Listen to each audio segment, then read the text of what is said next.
Como acontece em outras situações semelhantes, os arquivos no Brasil, eu falo não apenas dos acervos, dos conjuntos de documentos, mas das instituições arquivísticas, arquivos nacionais, Arquivo Nacional, arquivos estaduais e arquivos municipais, eles se configuram como instituição arquivística no quadro do Estado moderno após a independência, né? A criação do Brasil como Estado.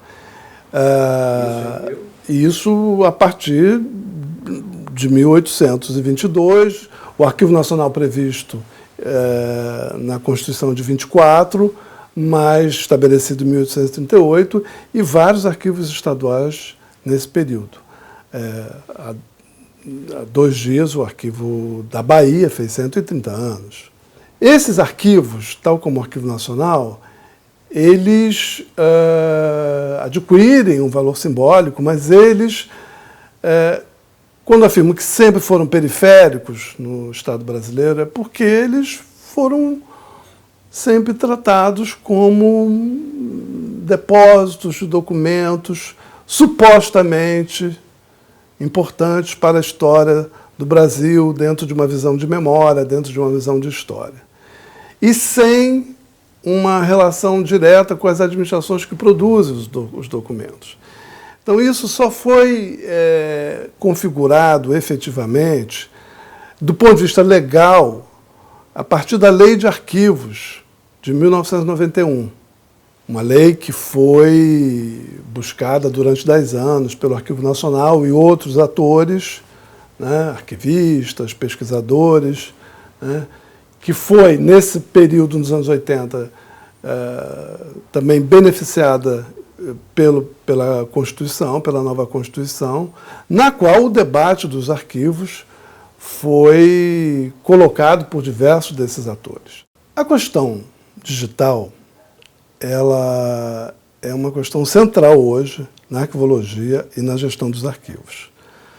Central hoje, embora ela venha se esboçando já há 3 décadas, levando a reconfigurações no conhecimento arquivístico e reconfigurações na maneira de gerenciar a informação arquivística e, objetivamente, os documentos arquivísticos. As formas de produção, de uso e de conservação dos documentos mudaram com os processos digitais. E, né, no horizonte, nós vemos que essas mudanças tendem a se intensificar cada vez mais, o que gera uma série de problemas para as instituições arquivísticas em 2 momentos, né? Primeiro, na maneira pela qual elas normatizam o processo de gestão de documentos que são produzidos hoje pelas administrações públicas, né?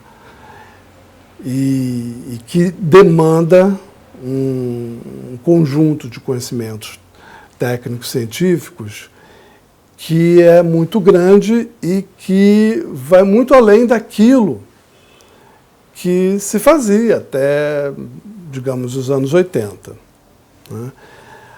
Por outro lado, há um outro desafio para as instituições que não é apenas o que ela tem que desenvolver junto às administrações produtoras, eu falo das administrações públicas, mas aquilo que vai ser conservado permanentemente, né? Considerando as características do documento digital. Então, aí entram questões de obsolescência tecnológica, de custo de conservação, mas também tem um lado bastante interessante, embora custoso, que é em relação aos documentos, não aqueles nato-digitais, mas aqueles que são objeto de digitalização, que é a ampliação das possibilidades do cidadão, no caso do pesquisador, ter acesso a documentos de uma maneira muito mais confortável, via web, do que há 30 anos atrás. Então, esse processo, ele vem se consolidando. Alguns países já avançaram mais, outros menos, mas a questão da digitalização dos processos de produção no mundo do trabalho, na empresa privada ou no Estado, reconfigurando inclusive, né, o modo de produção e os processos decisórios, isso está dado. Está dado, mas não está fixado. Por quê? As demandas tecnológicas são cada vez maiores. Então, há uma reconfiguração também dos próprios arquivos públicos, né? Essa mudança do arquivo que nasce na Revolução Francesa, que se reconfigura no Estado Nacional no século XIX, ela muda, né? Ao menos nos países anglo-saxônicos, sobretudo nos Estados Unidos e Canadá, nos anos 50, com a ideia de gestão de documentos, não apenas os documentos que estão preservados, mas aqueles que estão nascendo hoje nas administrações, e isso ganha um teor ainda maior de mudança com os processos digitais. A arquivologia tem respondido a esse tipo de situação, há muita produção de conhecimento a esse respeito, inclusive no Brasil,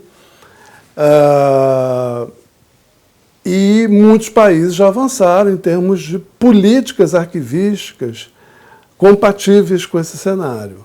A digitalização é sempre benéfica desde que ela faça parte de uma concepção ampla de gestão da informação e das possibilidades de uso dessa informação pelo cidadão, seja ele quem for. Porque se você tem uma digitalização apenas pelo imperativo tecnológico e sem estudos prévios, pode ser um gasto imenso de dinheiro sem resultados efetivos, né? Então, a digitalização, ela, não só a digitalização no sentido da digitalização dos documentos tradicionais, mas o fato de que, cada vez mais, nos ambientes organizacionais, os documentos já nascem digitais. Isso tudo é planejado e executado dentro de princípios de gestão da informação, dentro de princípios arquivísticos, tende a gerar resultados bastante positivos, sim. O grande problema é a ausência de políticas arquivísticas, sobretudo no setor público, né? Claro que o problema se coloca no setor privado, mas me atendo ao setor público, em que muitas vezes esse processo de digitalização é um pouco selvagem, né? Lidando com o que há de mais de ponta em termos de tecnologia da informação, mas sem muita clareza sobre os diversos aspectos da gestão da informação, de forma a garantir que ela seja bem produzida, que ela seja bem utilizada nos diversos momentos do processo decisório e depois, naquelas que forem de valor permanente, utilizadas para pesquisa, para a ciência, pelo cidadão na comprovação dos seus direitos. Essas políticas,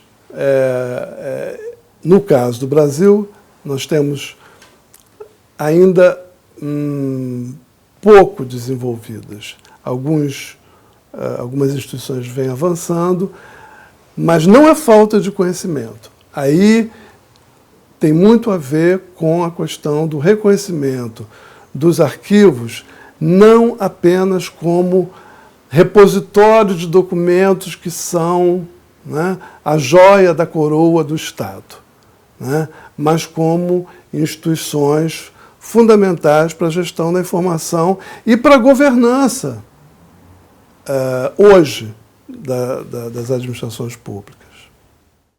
Se você gostou desse vídeo, dê um like, compartilhe. Aproveite para assinar o canal e ative as notificações.